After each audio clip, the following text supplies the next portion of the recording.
नमस्कार, आपके साथ मैं अदिति त्यागी। लगातार जम्मू कश्मीर में जो चुनाव हुए, पूरी दुनिया की निगाहें इन चुनाव पर टिकी हुई थी और बड़ी बात ये थी कि सीमा पार, जैसे जम्मू कश्मीर में कहते हैं पार, पार यानी पाकिस्तान, वहां पर किस तरह से देखा जा रहा था। क्योंकि बार बार ये आरोप लगते रहे ऑपोजिशन पर कि पाकिस्तान ये चाहता है कि पार्टियां जीतें, और पाकिस्तान से भी बयानबाजी हुई। ऐसा नहीं है पाकिस्तान की तरफ से बयानबाजी ना हो, बहुत सारे क्लिप्स वायरल हुए। मेरे साथ डॉक्टर अमजद अयूब मिर्जा है, पीओके एक्टिविस्ट है। डॉक्टर साहब, जमहूरियत को लेकर एक बड़ी एक्सरसाइज जम्मू कश्मीर में पूरी की गई, और जब जम्मू कश्मीर में एक्सरसाइज पूरी की गई तो पीओजे के जहां मैंने देखा, काफी करीब से देखने का मौका मिला, चाहे वो उरी में कमान सेतु हो या फिर अमन कमान सेतु हो, या फिर मैं बात करूं इसके अलावा केरन सेक्टर की। वहीं पीओजेके से बहुत सारी डिस्टर्बिंग न्यूज आई, लोगों की पिटाई की खबरें भी आई, उनके दमन की खबरें भी आई। अब जम्मू कश्मीर में जो इलेक्शन हो गया और नई सरकार जो है वो चुन ली गई, अब पाकिस्तान के पास बचा क्या?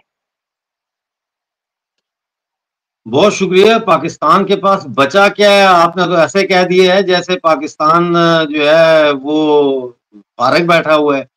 ये जो विक्ट्री हुई है कांग्रेस की और एनसी की, ये एनसी और कांग्रेस की विक्ट्री नहीं है।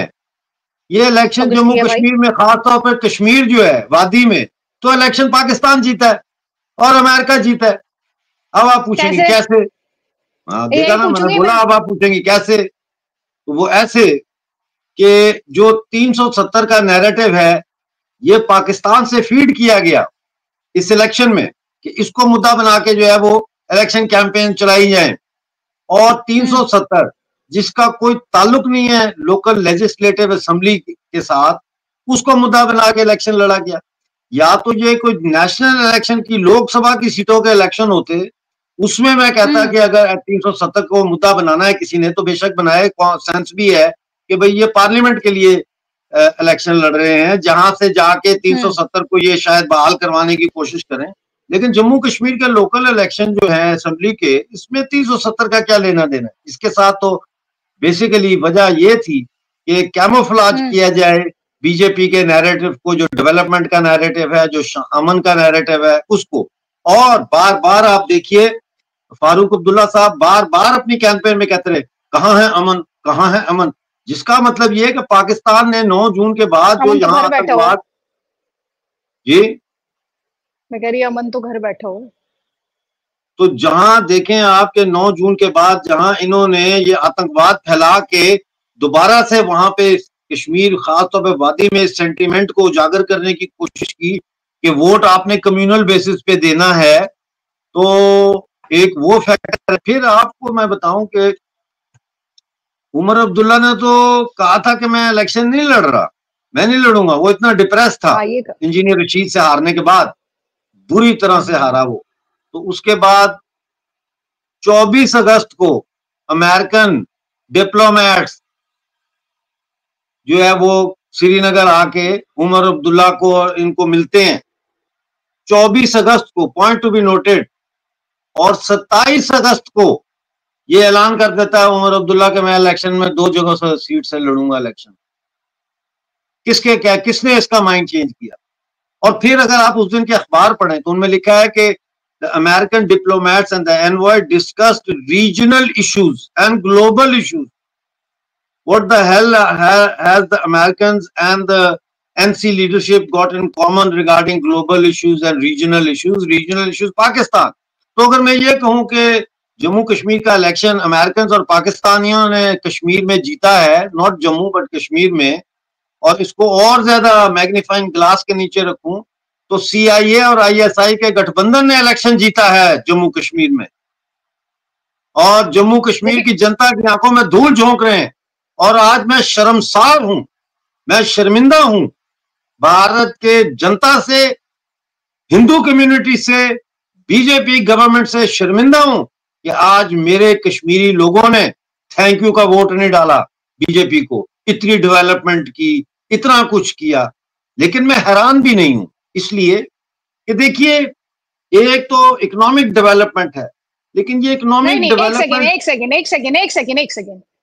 पहले तो ये जो एक नैरेटिव सेट किया जाता है बीजेपी के खिलाफ कि भाई मुसलमानों से वोट नहीं करता, हाँ मैं मानती हूँ कि वैली में बीजेपी ने खाता नहीं खोला, but they came really close. गुरेज में, नॉर्थ कश्मीर में एलसी के पास उनका जो कैंडिडेट थे वो 1100 करीब 1100 वोटों से हारे। और ये एक ऐसी कॉन्स्टिट्यूएंसी है जिसमें 98% जो है वो मुस्लिम मतदाता है। इसके अलावा हब्बा कदाल में जो बीजेपी के कैंडिडेट थे वो नंबर 2 रहे। कई कॉन्स्टिट्यूएंसीज रही जहाँ बीजेपी नंबर 3 और नंबर 4 भी रही। मानती हूँ बीजेपी जीती नहीं, लेकिन मैं ये भी मानती हूँ मेजोरिटी ने उन्हें वोट नहीं किया। लेकिन मैं ये नहीं मान सकती कि अब मैं ये कहूं कि मुसलमान ने बिल्कुल वोट नहीं किया, क्योंकि किश्तवाड़ में शगुन परिहार जीती, वहां पर भी मुसलमानों की बहुत बड़ी प्रेजेंस है। डोडा में बीजेपी के कैंडिडेट जीते, वहां पर मुसलमानों की बड़ी प्रेजेंस है। तो फिर ये एक स्वीपिंग स्टेटमेंट है अगर हम ये कहें कि भाई इनफैक्ट अनंतनाग, शोपियान, अनंतनाग, शोपियान, साउथ कश्मीर कभी आतंक के गढ़ कहे जाते थे, वहां पर बीजेपी को 7,000 6,000 वोट पड़ा। नहीं है। देखिए बात यह है कि इलेक्शन का पैटर्न चेंज हो चुका है जम्मू कश्मीर में। ये हमने पंचायत इलेक्शन में भी देखा, डीडीसी इलेक्शन में भी देखा, लोकसभा इलेक्शन में भी देखा और अब भी देख रहे हैं। जनरल इलेक्शन में भी मुसलमानों की तादाद जो है बीजेपी को जो वोट देते हैं उसमें बहुत इजाफा हुआ। 2014 में जम्मू कश्मीर में 23% वोट लिया था बीजेपी ने। आज वो वोट बैंक बढ़ा है और वो वोट बैंक 25.64% वोट लिया है बीजेपी ने, जो कि एक इजाफा है। तो जाहिर है इसमें कोई, इसका मतलब यह है कि मुसलमानों की बड़ी संख्या ने भी वोट डाला है, तभी ये इंक्रीज हुआ ना। अब इसमें मैं जो बात कर रहा हूं वो ये है कि यूनिवर्सली जो साइकी और जो पॉलिटिकल कॉन्शियसनेस है कश्मीर के लोगों की, उसके अंदर एंटी बीजेपी फैक्टर जो है उसको कम्युनलिज्म का तड़का लगा के सबलाइमली डाला गया हुआ है, उसको आप इनकार नहीं कर सकते। वरना बीजेपी को कम से कम, वादी वालों को कम से कम 2 सीटें तो देनी चाहिए थी थैंक यू की, कि वो कहते हैं कि भाई बीजेपी नहीं दी, एनसी को दी, इसको दी, कांग्रेस को दी, अदर्स को दी और 3 के 4 ये पीडीपी को भी दिए। ये अब आप देखिए कि आगे जो अब आने वाला टाइम है ये बहुत गड़बड़ वाला है। और आप देखेंगे इसमें कि कैसे पाकिस्तान कोशिश करता है और दूसरी ग्लोबल पावर्स कि कैसे इस जमहूरियत की जो ये विक्ट्री हुई है, डेमोक्रेसी की विक्ट्री, उसकी ट्रेन को कैसे डिस्टर्ब किया जाए, स्लो डाउन किया जाए। डीरेल तो ये कर नहीं सकते, लेकिन रुकावटें खड़ी करके उसकी रफ्तार को कम कर सकते हैं। वो ऐसे कि आज जो बयान छपा है महबूबा मुफ्ती का, उसका कोई ऐसा अच्छा बयान नहीं छपा कि बीजेपी का शुक्रिया उन्होंने इलेक्शन कराया। मतलब कोई कर्टसी भी होती है यार, आप किस लेवल के सियासतदान हैं।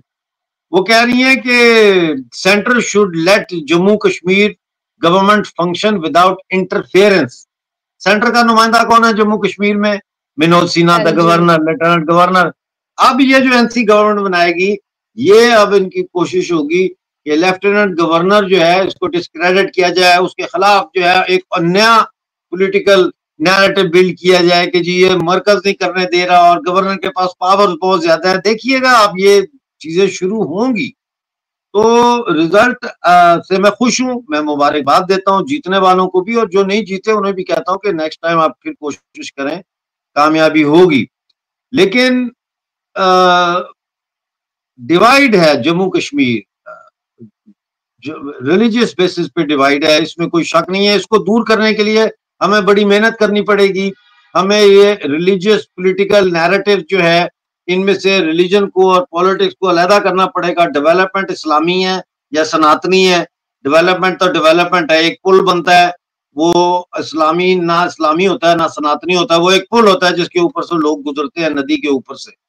तो ये चीज जो है इसको हमें अब लड़ना पड़ेगा आहिस्ता आहिस्ता। फिर सबसे बड़ी बात ये देखना है कि अब ये जो असेंबली बनी है ये पीओजे के लिए क्या करती है। क्या यहाँ के जो असेंबली है ये अपने आप को पीओजे के और गिलगित बल्तिस्तान का नुमाइंदा असेंबली भी, रिप्रेजेंटेटिव असेंबली भी कंसिडर करती है? एंड इफ सो देन क्या ये हमारी सीटों के लिए बात करेंगे कि हमारी 24 सीटें वहां पे भरी जाएं? क्या ये पीओजे के लिए कोई रिलीफ पैकेज या प्रोग्राम देंगे, ये क्या करेंगे? ये बहुत बड़े बड़े सवाल है। लेकिन सबसे ज्यादा खुशी मुझे हुई कि जमात इस्लामी और इंजीनियर रशीद जो है उनको कामयाबी नहीं हो सकी। वो सेपरेटिस्ट आइडियोलॉजी के प्रोपोनेंट्स थे और ये साबित किया है on a positive note Kashmir के मुसलमानों ने कि वो अब सेपरेटिज्म और इंतहा पसंदी या उस तरह की रेडिकलिज्म जो है उसको उन्होंने रिजेक्ट डॉक्टर किया। साहब, ना डॉक्टर साहब, एक बात समझे, कश्मीर के बारे में मुझे याद एक बार फारूक साहब ने कहा था कि कश्मीरी जानता है उसे क्या बोलना है, किसे, वो बंदे को देख के बोलता है। ठीक है, उसकी समझदारी की बात की थी, मैं भी मानती हूँ समझदारी की बात थी। आप अगर ये सोच रहे हैं या कोई भी पॉलिटिकल पंडित ये सोच रहा है, आपने तो सिर्फ जिक्र किया इंजीनियर रशीद, उनके भाई जीत गए बाय द वे लंगेट से, जो उनकी सीट थी। जो ये कहते हैं कि भाई ये सेपरेटिस्ट आइडियोलॉजी जो है उसका रिजेक्शन है, तो आप इसको ऐसे समझिए कि इसमें कोई दौर आए नहीं कि जो भाई था अफजल गुरु का, उसने इलेक्शन हार दिया। जो फॉर्मर मिलिटेंट्स थे और अलगाववादी सोच वाले कई लोग थे, उनको नकार दिया गया। मानती हूं मैं ये बात, लेकिन एट द सेम टाइम एक और बात याद रखिए कि कश्मीरी को पता था अगर उसका वोट बटा, अगर इंजीनियर रशीद, अगर जमात, अगर इंडिपेंडेंट्स, अगर पीसी, अगर अपनी पार्टी ये जीतते हैं तो ये दिल्ली के साथ एक गठबंधन कर सकते हैं, जिसका मतलब होगा कि बीजेपी रूल करेगी। तो कश्मीरी ने उसे वोट किया जिसे लगा कि हम इसके पीछे खड़े हो सकते हैं और बीजेपी जो है उसे पिक्चर से आउट रख सकते हैं।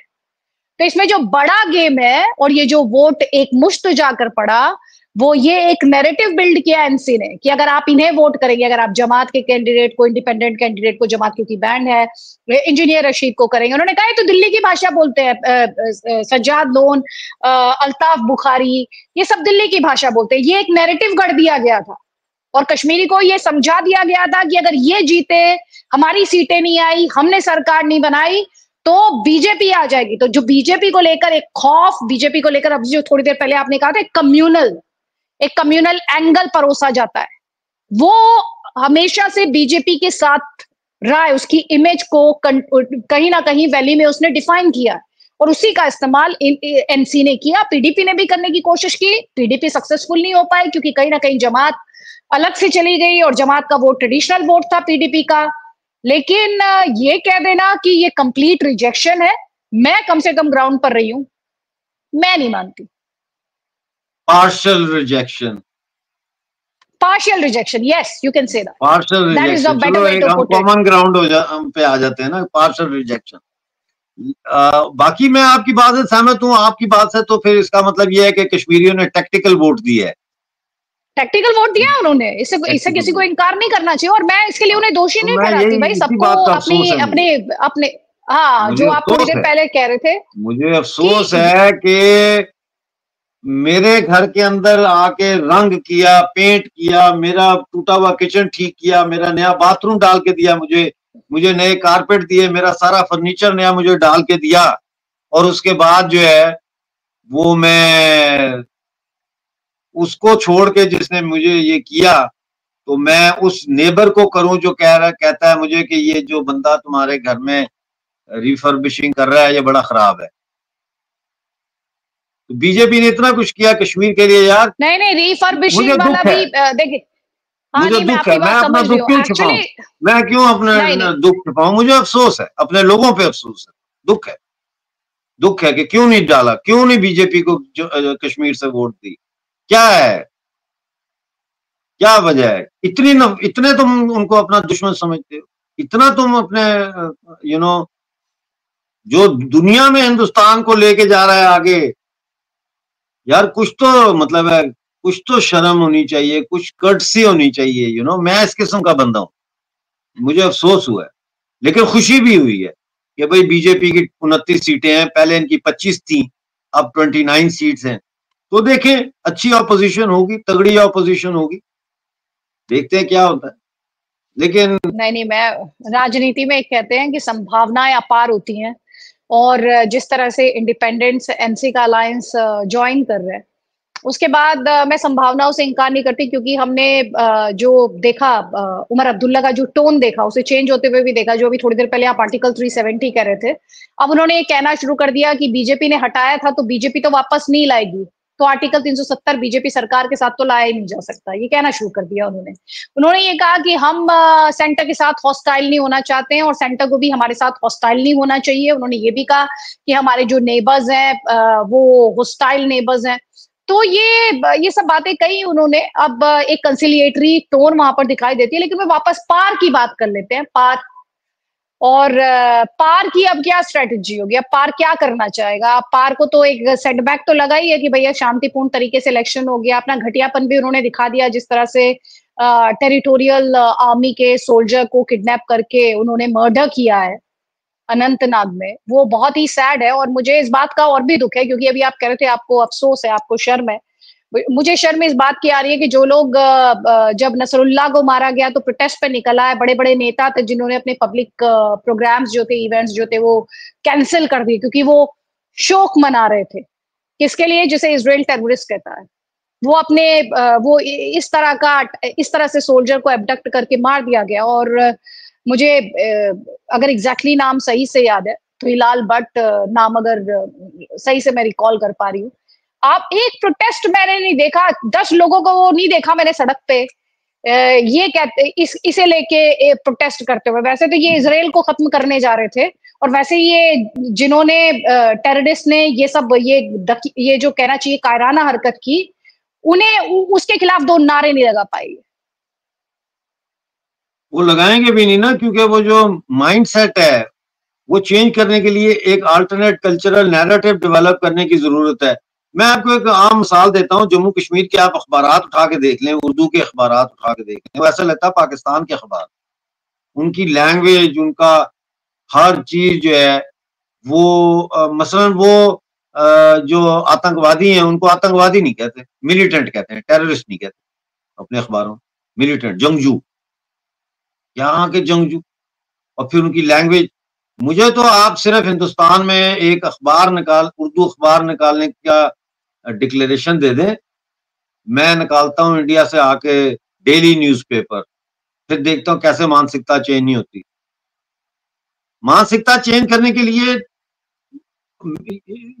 ये अखबारात और ये कल्चरल नैरेटिव्स और स्टडी सर्कल्स और हिस्ट्री के सेमिनार्स, और ये मैं बता रहा हूँ 5 दिन में 5 दफा नमाज के लिए लोग इकट्ठे होते हैं। आप महीने में एक सेमिनार करके सोच रहे हैं कि हम जो है इस नैरेटिव के काउंटर कर लेंगे।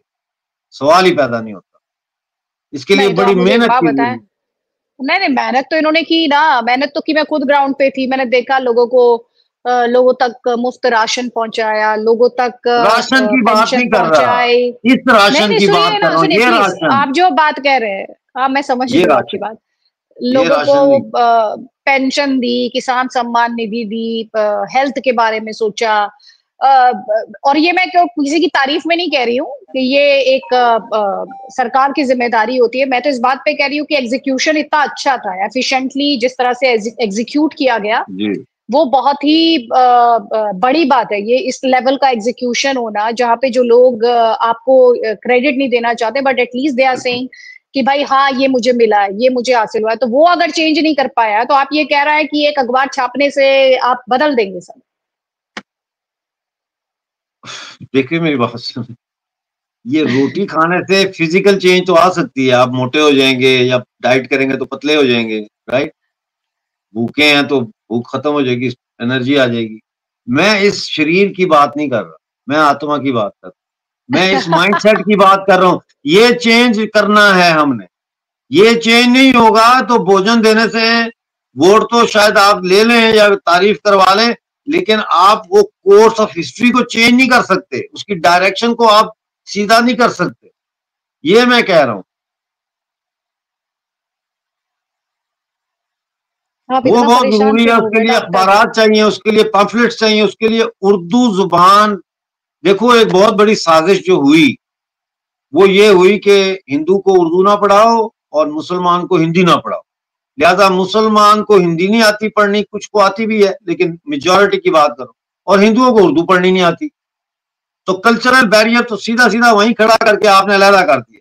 इसलिए हिंदुस्तान में स्कूलों में उर्दू और हिंदी सबके लिए कंपलसरी होनी चाहिए प्राइमरी स्कूल लेवल पर, ताकि एक दूसरे की भाषा को पढ़ सके, पता तो चले ये लिख क्या रहे हैं, ये क्या रहे हैं, ये किस किस्म के नॉवेल्स आ रहे हैं, वहां किस किस्म का शॉर्ट स्टोरी लिखी जा रही है, किस किस्म की शायरी हो रही है, किस किस्म का न्यूज जर्नलिज्म चल रहा है। वो मैं कहता हूं आहिस्ता आहिस्ता ना, मैं फ्रंट लाइन से पीछे पीछे हटते हटते मैं अब और दुनिया में जा रहा हूं, जिसमें मैं सोचता हूं कि हमें बेसिक काम करने की जरूरत है बजाय स्लोगन मॉन्गरिंग के, और वो है उर्दू का डेली न्यूज़पेपर होना चाहिए, एक वीकली मैगजीन होना चाहिए, उर्दू का टीवी चैनल। अब जो मैं देखता हूँ न्यूज़ 18 का उर्दू का कश्मीर का टीवी चैनल है या उर्दू सर्विस है उनकी, वो अप टू द मार्क नहीं है, क्योंकि उसका एडिटोरियल पॉलिसी नहीं उन्होंने डिसाइड की कि क्या है, वो बस रिपोर्टिंग है।